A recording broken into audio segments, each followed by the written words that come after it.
All right, so we're back with a kind of unconventional 10-Minute Tuesday. We're at my house this week, and it's me and Gavin, and we were planning on doing a 10-Minute Tuesday while we were in Idaho, but we just didn't have enough time, and it just ran out of time. So that's just how it goes on some of those trips. You just have that on those bigger jobs. But what we're going to talk about this week, dude, is different hunting tactics, kind of, from this year and kind of some of the stuff we want to try next year. So I want to start by just bringing up, tell me a little about your blue tarp theory. Well, so as the boys have videoed, we have a meadow that floods occasionally that we hunt. And when it floods, we light it up. We were graced this year that flooding 9 days. We got 9 good hunts. It was a great time. Typically you get like, what, 3? 2. 2 if I'm lucky. Yeah. Sometimes only 1. And this year we got 9. I mean, it was consistently on the weekends too, so it made it even better. It was great. Yeah. But last day of season, my family has a rule: we cannot drive on chisel plowed ground because it ends up, it just buries dirt down, makes it hard in the spring when you want a disc, and just it wrecks shit. So we have a rule of no driving. So Riley and I, my hunting partner, decided, well, we can drive to the meadow. Yeah.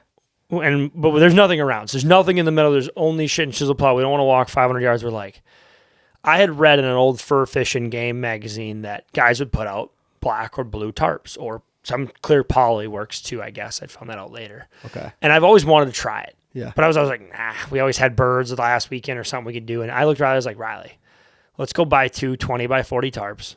Let's throw this out and see if it works. And just try it. Now, what did he initially say? What was he like? Looked at me and said, sure. Riley. Oh yeah, he'll try anything. Well, hands down, is basically my main hunting partner 2/3 of the year, 3/4 of the year. And congratulations, you just had a baby. Yep. But that kid is game for anything I throw at him. Yeah. It can be north winds on a north-facing lake, and I want to run across that whole thing to hunt divers in a boat, which he hates. And he'll look at me and go, nah, whatever, let's do it. Yeah. And he rides. He don't question. Oh, yeah. I come in the morning, I'm like, hey, man, I'm thinking this wacky spread idea. He goes, sounds good. And we try it. He don't complain. He don't care. He's game to do it. He didn't say much. He was just like, sure, let's do it. We don't have any birds, and I'm not walking gear out. And I go, right? So, because we'd walk gear out like 3 weekends in a row, and we were just done. Yeah. So I was like, sure. So we grabbed the gator. We rolled the trailer out. We dumped the whole trailer Friday night after dinner with the girls. We throw out the panel blinds again. They're already brushed, prepped, ready to rock. We throw out, what did that be? 80 by 40 of blue tarp. Yep. And I won't say that it worked, but I won't say that it hurt either. Yeah. Everything that we shot, we killed over 2 hunting days. We killed 14 mallards and 6 geese. Yeah. I mean, it's not great. We weren't ripping them up, but like everything we shot was 5 feet from the blind. Yeah. It either tried to land, 2 of the ducks landed in the tarp. They literally landed in the tarp, and then we were working a group of mallards and screwing around, and they ended up leaving. But like they tried to land in the tarp. So the geese we shot were landing 6 inches to 18 inches in front of it. I mean, my one shot call with Riley, I literally blew a hole in a goose's neck the size of a baseball. Like we were shooting at point blank range. Did you feel like there was groups above you that you tried to work that didn't want to because of the tarp? No, nothing flared. There were definitely, in our area, it happens. Late season, they get up, they'll do a quick loop around 7, 8 fields and go back to water. Yeah. There's a couple birds that were feeding in one specific field. Those 200 birds went to that field and nobody could hunt, and they weren't coming out of it. They didn't care. It didn't matter what you did. But we had a 3-pack literally come over. Mallards more so than geese, but we had a 3-pack of geese come over and literally cluck, cluck, and they button hooked, and they went to sit on that tarp, and they didn't question it. They didn't flare. They didn't do nothing. They sat on it. Now, a buddy of mine who has tried this too, but didn't post any photos of it, probably 5, 6, 7 years ago, maybe even longer, sent me a photo of a black tarp. Honestly, black from a distance looks way more real, so I'm a little upset that I went and bought blue tarps, $160 worth of tarps. Yeah, that now I can't really use. So you would use black for sure. I definitely have ordered a 80 by 120 Amazon black tarp to try again this season because I want to try it again. Dude, I'm gonna try so it. game, bro. I'm gonna try I'm it. all in. I here's want the to try thing. it. I had read, and actually, I think I had seen other people that had posted like hunting a tarp, before you guys did that. But like after you guys did it, it definitely got my head going about it a little bit more. It was just like such a cool thing, and in that spot where that is, it just makes you rethink. Like, Could we hunt it every weekend? could you hunt a tarp every weekend? Maybe. Yeah, Pretty sick. that's what I'm saying. Yeah, Like, yeah. Oh, dude, I know. In the when same in doubt, hunt a so tarp. I Like, went I don't back because I'm a weird nut. I keep all the magazines I like ever had like subscriptions to as a kid or bought when I was at the store. So like I have probably 10 years worth of fur fishing game magazines like in a box, and I dug through them like a week after that looking for it. And I went and found the article. It was 2009, like April, and I found it and I reread it. And they go through and they talk about like the same old timers that tried tarps also said that if you took burlap in a cut cornfield, you took burlap and you threw rocks on it and then you sprayed it yellow and then shook the gravel off it, it looks like corn spillage in a field. Not saying I'm going to try that one, but I can say without a doubt, I have watched birds go to fields in town where like, I think it was like 2014. Yeah. We had a guy break a gravity box axle and it dumped the whole thing of corn out. It didn't take 2 hours. Every bird in town was on that corn for pile. sure. Every bird was on town on that corn pile. Now, some guys say there's a scent to it and they can smell it and shit like that. I'm not going to go into that detail. But sight-wise, if you fly over and see a big yellow line, your brain would go to thinking corn. Yeah. Am I going to try it? Probably. Probably. Dude, you have to. Probably give it a roll of the dice just to see, because I've got some burlap at home and some yellow paint just to see what happens. And I'm all about trying something new. I disclaimered, everyone always says you have to put sun on the front of a panel blind to finish birds. We didn't. We hunted it 14 times this year with only sun on the front.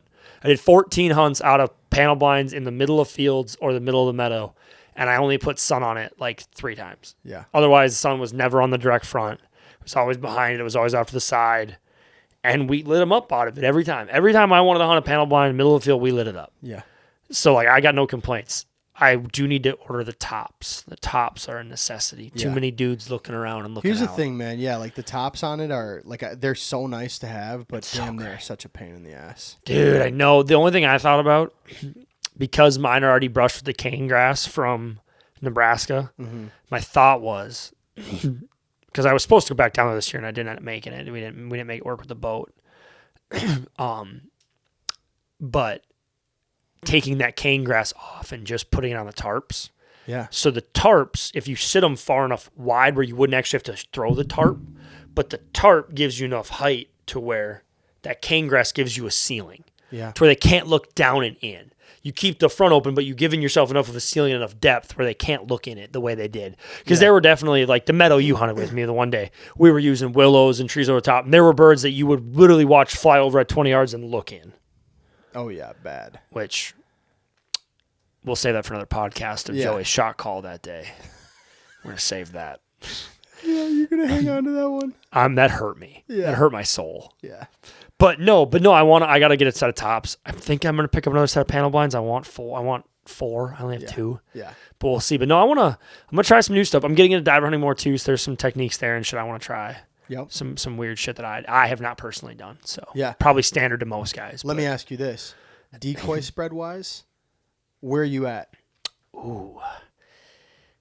Like, are you thinking... If I wasn't remodeling my house, my decoys would be for sale, and I'd be buying about 6 dozen Dave Smiths is where I'm at right now. So are you thinking, like, legitimately, like, are you in a place where you're like, I'd rather have better decoys, but, like, less numbers of them? I go back and forth on this so often because I am a full bodies guy. I never jumped on the silo train. I never sold everything to buy a bunch of silos and put them in my pickup. I never jumped on that. And I've never wanted to. I like full bodies. I like the concept. I think it works. But you've also seen that it doesn't have to be that only thing. It doesn't have to be that way. So I have a mix. I have 10 dozens. It's not like I don't have silos. Right. I'm all about silos. I've got 5 dozen socks. I'm all about mixing and matching and making it work to the hunt. What I didn't do is I have 20 dozen full bodies in the trailer. I didn't go dump my 20 dozen full bodies and go buy 70 dozen silos so I could be a silos guy. For sure. That wasn't my angle. Yeah. Now, I did say this to Riley the other day. We counted them this year. We have 22 dozen total full bodies in the trailer. Yeah. He's got 5 dozen Silos. I've got 10 dozen. That's more than enough goose decoys. More than enough. Yeah, to hunt almost anywhere. Yeah. I do want to, over time, because I bought the Dave Smith quills because I'm an asshole that way. I do want to pick up like 3 to 4 dozen giants and pick up another 2 bags of Silos and run like 4 to 5 really nice decoys around the blinds or out in front of you, and then run the Silos and make it look big. I'm going that way. But like, I also kind of want to do like the meadow or like some of my river spots, some of my little like private hidey holes we have. I would love to run 4 dozen Dave Smith full bodies in and just see. Yep. I mean, I've never done it. I've never been a part of it. I want to know. That's a financial investment that I currently am working at. There's some irons in the fire. Yeah. And if I go buy 6 dozen giants like I would like, I might get in trouble at home. You know what I'm saying? No, dude, I trust me. I fully agree. And the other thing is like, I haven't been hunting my whole life like you have, but I will say, I think starting out hunting in fields, I did get very accustomed to hunting like huge spreads of decoys. Oh yeah. And now, having traveled, seen some other stuff, seen how other guys do it, whatever, like there is a question to me where I'm like, well, have geese seen so many big spreads in Minnesota for so long that like at this point, can we consider the idea that it's possible that like a smaller, more realistic decoy spread could do better numbers for you depending 100%. on the situation? I have changed the thought of just trying to hide so good that it doesn't matter. Yeah, like there have been hides where like you've got corn stalks. Yeah. You're in an 18-inch or a 16-inch tall corn stalks double field. That's great. Yeah. But like I'm going away from even layouts. I'm looking for more texture in a field. Everyone laughed at me the last 3 years. I have not ran a layout in a cut cornfield yet in 3 years. I take that back. Probably a couple times. I take that back. That's probably a hard statement. But I've ran a lot of panel blinds. Go buy fucking 14-foot tall stocks on Halloween at the 101 market down from my house. And I've had great success running that way. I'm into changing up the hide a little bit. And I think also like one thing that I learned when we went to Canada, granted, God, it's been 7 years since I went to Canada. We went there and we didn't run field stubble. We ran we found a ditch grass that was brown and tan that was like probably my mid chest, and we just grassed every single piece with that for everything. Yep. And honestly, my panel blinds have been cane grass, majority of it, for 4 years. Dude, I'll say this: like me and Joey said, starting this year, we're not running panels that much. Really? What? No, but like throughout the year though, I think the big thing for me, because we have run panels, some. I mean, it's almost impossible. Like depending on your hunting situation, you gotta have options, right? So we've run panels more than I think we thought we would. I think for me, the panels work if the team you're with knows what the panel situation ends up being. And they have to be good at shooting out of them too. The biggest thing for me, dude, with panels is like, are you breaking up the boxiness of the panel? The depth. Yeah, man. The depth. And like the way you hide that, right? Like to me is so important. Like panels work, but if you don't have a way to break up their shape and make them look in some way like a natural part of that field, like if you just grass them, right, and you just have the stalks of whatever sticking over the edges like a foot or two, and that's it, and it's box grassed, dude, you're in trouble. Yeah, and that's how I feel. You're in trouble. I just had way worse hunts out of that. I think you're right. I think there's another piece I'll add to that. This is the piece I've noticed. With layouts, everybody knows, keep your head down. Put like the mesh in front of you. Yeah. Keep your head down. Yeah. Everyone in a panel looks Yes, sir. up. Yes, everyone they looks do. out. They Yes, look they like do. this. And that's and great, but down you in got to add. It's a black hole. Not only that kinda, but what I don't even think that is, because I think a lot of it, like honestly, sun shining. I don't think it black holes the same way a layout does, because I think you get the right lighting and angles.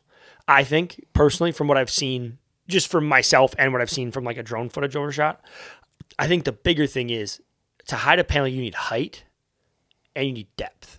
So I need like shit out in front of me, like 3, 4, 5 feet.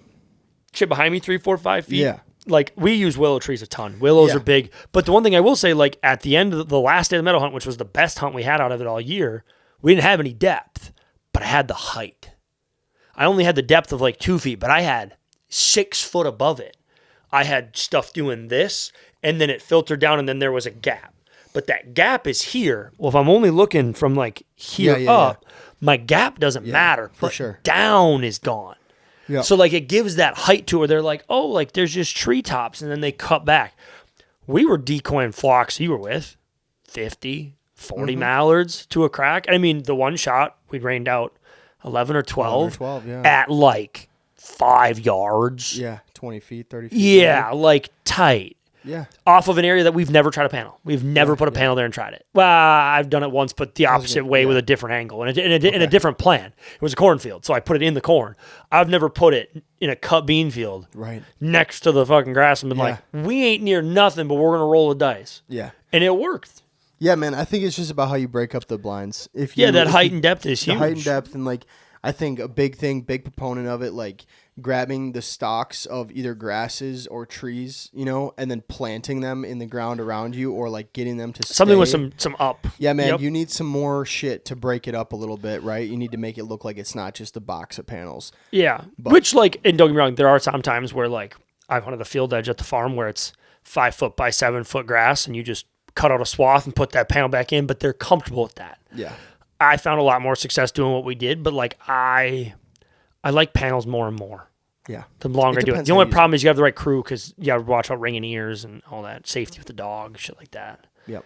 Ringing ears, I'm over that. All right, we could talk about this forever. So maybe let's do a part 2 at some point. Yeah, But at some point we will. thanks for listening to this 10-minute Tuesday. We appreciate it. Make sure to check us out on all our channels, or don't if you don't want to. As Joey says, we don't really care. So thanks for listening. Thanks for coming, Gavin. Of course.